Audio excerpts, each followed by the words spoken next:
The nuclear class in Super People has been a bit of a hot topic lately on the always fair and just website known as Reddit. Not for its incredible ability to move faster while empty-handed though, if that's what you were thinking. People are debating on whether or not the ultimate ability of this class, the Tactical Nuke, is fair and balanced. Well, get your comments ready because I'm here to tell you that it's not that strong and I rarely die to it. But don't worry, I'm going to explain myself right now because I think a lot of people have the wrong idea about how this nuke actually works. So this one Redditor's complaint is that the nuke is unavoidable and always one-shots you. It seems to be an idea shared by many more people than you might think though, because I've been hearing about it a lot lately. That the nuke is OP. It can't be avoided. It's too strong. This Redditor goes as far as to say that they should nerf it by reducing the amount of damage you receive the further away from the center of the nuke you go. A wonderful idea. That's why they already did that. You see, what this person is asking for is already in the game. The nuke does do less damage the further from the center you go. Don't believe me? Good thing I tested it multiple times. Let's take a look.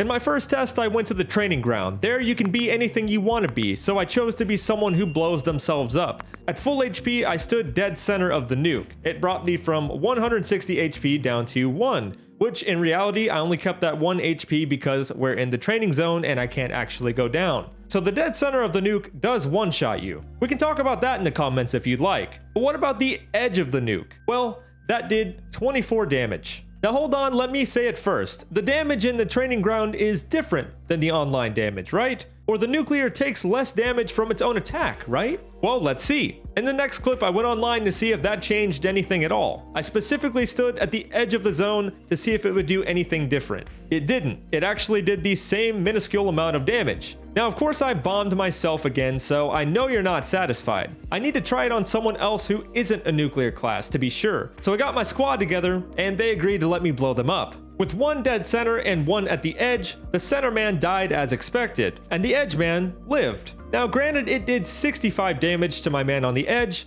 but he wasn't all the way at the edge. So it did a little more damage than usual, which lines up with the fact that you take the most damage in the center, and as you get further away to the edge, it does less damage. Now any sane man would be happy at this point, but I'm not. Maybe since it was my own team, I did less damage to them, and if it were an enemy nuke, we would all have died instantly. So here's a clip from an actual game where I get a nuke called on me. I was caught inside the zone and there was no chance I was going to make my way out of it, but I did make my way to the edge. And since I had enough HP, it didn't kill me. I didn't even have full HP, but I got far enough out to the edge to where I survived. When it comes to Super People, you need to be ready to move at a moment's notice. You can't turtle down inside of a building and expect everything to be fine. You need to play near windows and doors so that you can always get away from a nuke as soon as it drops. If you do that, the nuke is suddenly not so OP anymore. But what do you guys think? Does it still need to be toned down? Does it need to be nerfed? What would you do to make it better? Let me know in the comment section. And here's the outro to this video that I forgot to film earlier. I hope you guys enjoyed this one. If you did, be sure to subscribe. Also, a shout out to the patrons who help support this channel, and a special shout out to the VIPs, nickRSA, doktorjohaan, calabag, Hughes6707, jokeswithdad, and defnotdallas. That's all for this one. I'll see you guys in the next one.